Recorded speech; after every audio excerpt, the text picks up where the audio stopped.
belum beres masalah ijazah Jokowi yang Anda bawa ke proses Siapa hukum. bilang belum beres? Udah beres. Oh ya? Dengan terbitnya buku itu berarti sudah fix. Selesai udah ijazah Jokowi 99,9% palsu. Oke. Udah ada bukunya kok. Ya, Udah ngomongin itu selesai. nanti. Belum beres nih di publik nih masalah di polemik-polemik itu, ditambah lagi masalah ijazah sekolahnya Wapres Gibran yang Anda persoalkan. Temuannya apa? Gini, kalau ijazah sekolah itu memang menarik. Karena kan sudah ada gugatan perdata diajukan oleh Pak Subhan, SHMH, ke Pengadilan Negeri Jakarta Pusat. Nah, di situ memang menarik. Karena kan sesuai dengan Undang-Undang Pemilu nomor 7 tahun 2017 dan sesuai dengan peraturan KPU minimal kan SMA. Nah sekarang kita lihat ijazah SMA-nya Gibran tuh mana. Itu aja udah. Jadi kalau ijazah SMA-nya nggak ada, kan dia katanya dalam berkas yang ada, ini berkas resmi loh ya, yang diajukan ke KPU, udah dipegang oleh Pak Subhan, itu dia hanya 2 tahun bersekolah di yang namanya Orchard Park Secondary School, ya OPSS, itu 2 tahun. Ya, kemudian setelah itu nggak ada ijazahnya di situ. Kalau ada, buktikan ijazahnya. Itu nggak ada. Tiba-tiba dia kemudian ke UTS, ke University Technology of Sydney. Jangan dibayangkan UTS itu dia masuk institut. Enggak, itu hanya kayak kursus. Itu hanya program matrikulasi, namanya INSERS. Dan itu dituliskan dalam lampirannya itu ada 3 tahun. Padahal enggak, dia tuh hanya 6 bulan di situ. Itu ada buktinya, dia hanya 6. Dan Anda pegang bukti itu? Pegang. Dan kok tiba-tiba Dirjen Dikdasmen, Direktorat Jenderal Pendidikan Dasar Menengah, itu mengeluarkan surat penyetaraan setara dengan SMK. Ini kan dagelan Sri Mulat gitu. Jadi artinya program INSERS kayak kursus, misalnya kita kursus di salah satu kursus masuk perguruan tinggi lah atau matrikulasi. Tiba-tiba dapat ijazah SMK gitu. Itu ini tahun kan berapa? aneh, 2006. Dan itu baru penyetaraannya itu tahun 2019. 13 tahun sesudahnya. Ini kan guyonan lagi nih. Apa-apa nih ijazah tahun 2006 disetarakan 2019. Ini pasti ada yang aneh atau pasti ada sesuatu. Anda melihat alasan ini masuk akal nggak, Bung David? Jadi gini, Mas Roy harus dengar juga ya. Pertama, ada adigium yang berlaku bahwa fitnah dan kebohongan yang terus-menerus direproduksi, diulang-ulang terus-menerus, itu diyakini oleh orang-orang tidak terdidik sebagai sebuah kebenaran. Nah ini yang kita takutkan. Mas Roy terus mereproduksi hal-hal seperti ini, itu masyarakat suatu saat akan yakin apa yang disampaikan Mas Roy padahal itu semua kebohongan dan fitnah. Saya mau mengatakan begini. Pertama soal kasus ijazah Mas Gibran ya. Mas Gibran itu sudah melewati 2 kali pendaftaran kontestasi pemilu. Ketika menjadi wali kota Solo lewat verifikasi Undang Nomor 7 2017 pasal 169 yang tadi coba Gibran ini lulus SMA dari Singapura ya, dari Orchard Park Secondary ya. Ada suratnya nggak? Ada. Mas Gibran sudah tunjukkan ketika pendaftaran dan itu sudah dijawab. Dengar dulu Mas. Tidak ada. Itu sudah dijawab oleh anggota KPU, saya catat namanya waktu itu 2002 itu oleh Idam Holik. Bohong. Bahwa sudah diverifikasi masuk. Makanya diketukkan palu persyaratan itu. Kemudian jadi gini, coba baca baik-baik pasal 169 Undang-Undang 2017. Itu syarat minimal. Sementara Gibran itu memasukkan lulusan sarjana dari UTS di Sydney, Australia. Itu SMK.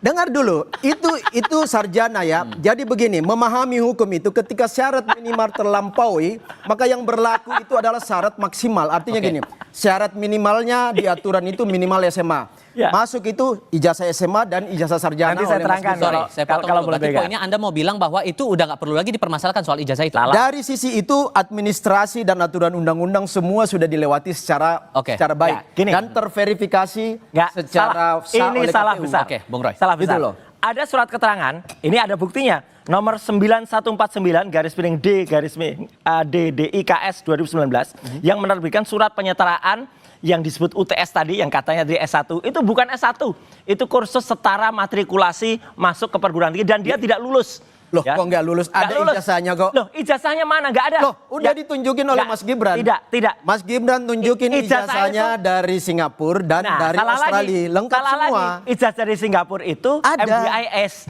Itu ijazahnya harusnya MDIS, 2 logo MDIS dan Bradford. Ijazahnya tuh Bradford. Jadi dia salah beli ijazahnya. Loh, kok pokoknya gini ya, salah.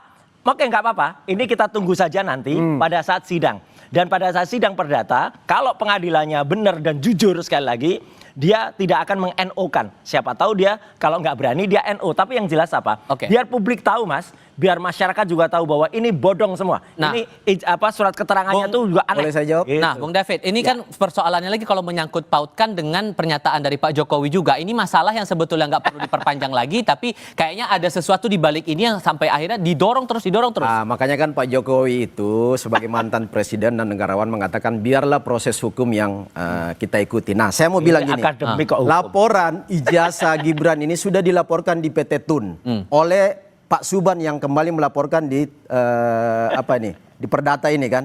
Di laporan di Tun itu ditolak, dismisal. Ngerti nggak Mas Roy dismisal? Dismisal itu karena pertama nggak memenuhi persyaratan. Iyalah. Jadi syarat-syaratnya itu nggak terpenuhi. Tunggu nanti. Yang kedua nggak ada bukti, nggak ada data, nggak ada dokumen. Makanya ditolak oleh PT Tun. Sekarang kita support datanya. Tunggu. Yang kedua, dismisal itu karena sudah daluarsa juga, waktunya sudah lewat. Nah, makanya itu. Pertanyaan Tun, kenapa Anda nggak mempersoalkan ketika itu diproses di KPU pusat saat mau mencapres cawapres ketika itu? KPU itu makanya semua syarat dokumen nggak dipenuhi, syarat waktu sudah lewat, ditolak. Menjadi dismisal oleh Tun. Sekarang cari-cari jalur gimana caranya membuat keributan lagi di publik, masuk lagi ke Perdata. Sehingga kalau udah disinggung-singgung kayak begini, Mas Gibran perlu harus tunjukkan ijazahnya juga. Oh iya. Mas Gibran udah berkali-kali ngomong di media loh. Bahkan dikutip oleh kompas.com. Mana di podcastnya Najwa Shihab mengatakan, Mas Gibran bilang, ya udah, kalau mau ditunjukkan silakan. Datangin saya. Tunjukkan. Ya, dan siap Mas ditunjukkan itu ya? Dan kita siap, periksa. Mas Gibran udah jawab, saya itu siap bikinan menunjukkan. Bahkan ketika ada diskusi waktu itu mempertanyakan ketika masih cawapres. Nanti kita periksa. Ada yang nanya, ya silakan kalau mau saya tunjukin. Ya ada yang berani datang minta kan? Enggak, kita periksa. Ada kesiapan di situ. Sangat. Ayo tunjukkan. Dan ya ketika ditunjukkan tuh dengan hanya para wartawan, dan itu memang ini sedikit lebih maju daripada ayahnya ya. Kalau ayahnya kan dipotret wartawan aja nggak berani.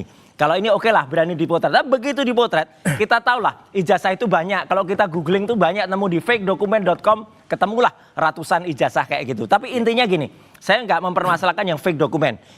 SMA-nya saja, ini 2 penyetaraan ijazah itu yang dari Ditjen Dikdasmen itu aja udah aneh. 13 tahun baru disetarakan. Kemudian setelah itu yang disetarakan, yang tadi universitas disetarakan setara dengan SMK, Sekolah Menengah Kejuruan. Apa-apaan gitu. Yang disetarakan juga UTS, bukan yang dari Singapura, yang dari Orchard Park Secondary School itu. Orchard Park Secondary School itu saya tahu persis ya, itu dia tuh ketika Gibran masuk, itu baru setahun sekolahnya Mas, dan itu bahasa pengantarnya Mandarin. Gibran bisa nggak bahasa Mandarin? Nah ini masalahnya adalah karena ini kan perspektif lagi. Anda tidak khawatir tidak kalau nanti ujung-ujungnya Anda dituduh pencemaran nama baik? Mana pencemaran nama baik? Emang namanya baik? Itu kebohongan semua itu Mas Roy. Jadi sekarang ilmu dibalas dengan ilmu, dan itu akan kita terbitkan buku lagi nanti. Nih gimana? Apakah akan ada langkah hukum berikutnya nih? Nah jadi gini, itu yang saya bilang tadi. Mas Roy ini kan jagonya soal membangun opini-opini yang selalu ini fakta, Mas, membangun fitnah dan kebohongan. Karena gini, yang paling punya diskresi dan kewenangan menurut undang-undang untuk menginterpretasi ijazah itu sah atau tidak dalam kontestasi pemilihan itu adalah KPU. KPU diberi kewenangan oleh undang-undang untuk menyeleksi secara administrasi dokumen-dokumen itu memenuhi syarat apa enggak. Dan KPU di tingkat Solo ketika maju menjadi calon wali kota, dan KPU di tingkat pusat ketika maju menjadi cawapresnya Prabowo, itu sudah mengatakan, termasuk Pak Prabowo kan tamatnya dari luar, sama. Pak Prabowo itu tamat dari luar. Dan itu sama disahkan oleh KPU pusat. Pak Prabowo dan Gibran sah menjadi calon. Nggak ada yang menggugat ketika itu. Singkat masing-masing. Atas omongan Mas Roy ini mungkin dari teman-teman relawan masuk ke proses hukum? Bisa berimplikasi hukum. Bagus. Anda mau adukan? Bagus. Kita lihat perkembangan ke depan. Adukan. Kita lihat, bongkar semua kepalsuan kami ini bukan orang yang suka membangun fitnah dan kebohongan, tetapi begitu Mas Roy gagal membuktikan apa yang dituntut, maka itu implikasi hukum bisa terjadi. Mas. Anda itu juga punya backup kalau mempermainkan isu-isu semacam ini. Salah. Sama Pak Jokowi tadi yang ngomong. Tidak ada orang besar di balik kami, tapi yang ada orang kurus di balik mereka. Sehingga kalau kemudian proses hukumnya nanti akan kemana kemudian kalau soal ijazah Gibran kita tunggu. namanya ilmu dilawan dengan ilmu, buku dilawan dengan Ya, buku, hukum dilawan dengan hukum. Makanya nggak ada yang namanya buku dilawan hukum, apalagi Jadi- dengan dasar apa itu daluarsa. Kayak Sylvester aja, daluarsa, Sylvester aja sampai dengan sekarang dengan alasan jadi gini, daluarsa, Mas. lari-lari, Oke. ini, konyol ini. Oke, Biar masyarakat tahu Mas Roy. konyolan Jadi jasanya Gibran ini. kan ini data dilawan data, Iya. hukum dilawan dengan proses hukum ya, opini dilawan dengan opini. Jadi sebenarnya case hukum tuntutan Ayo. ijazah Jokowi kan sudah dilawan oleh Pak Jokowi di tingkat Mana hukum sekarang? dan sekarang loh Udah selesai bukunya. di tingkat Bareskrim kan sudah terbukti bahwa nggak terbukti Ya, itu kita ijazahnya tunggu. asli ya. Agak, Di kita tingkat Polda DKI sekarang, Polda Metro itu Kita Mas Roy kan tunggu. sekarang udah beberapa kali dipanggil kan. Ya tinggal tunggu waktu aja. Nah, iya, kita Oke. Tinggal tunggu waktu. Sorry, saya harus SP3 tegaskan dulu karena selesai. omongan Pak Jokowi tadi tidak mungkin tidak ada yang backup di balik isu ini. Kalau arahnya ke siapa kalau begitu? Jadi gini, Ayo, siapa? Pak Jokowi itu seorang negarawan ya yang selalu mau bicara Bohong berdasarkan aja dia fakta dan proses. Ini proses-proses pembuktian ini akan bunyi Insinuasi sendiri juga tuh nanti. Jokowi itu. Pak Jokowi itu bukan orang yang seujon yang mau bicara di depan kalau belum Sebutkan. ada bukti. Jadi siapa orangnya, Tetapi Bang? memberi sinyal Sebutkan. bahwa ini semua eskalasi-eskalasi yang tidak berdiri sendiri. Semua ini ada benang merahnya Mas ketika Tifal, dijahit Mas David, nanti. bohong. Yang Kalau Jokowi tujuannya benar, untuk meruntuhkan, tunjukkan.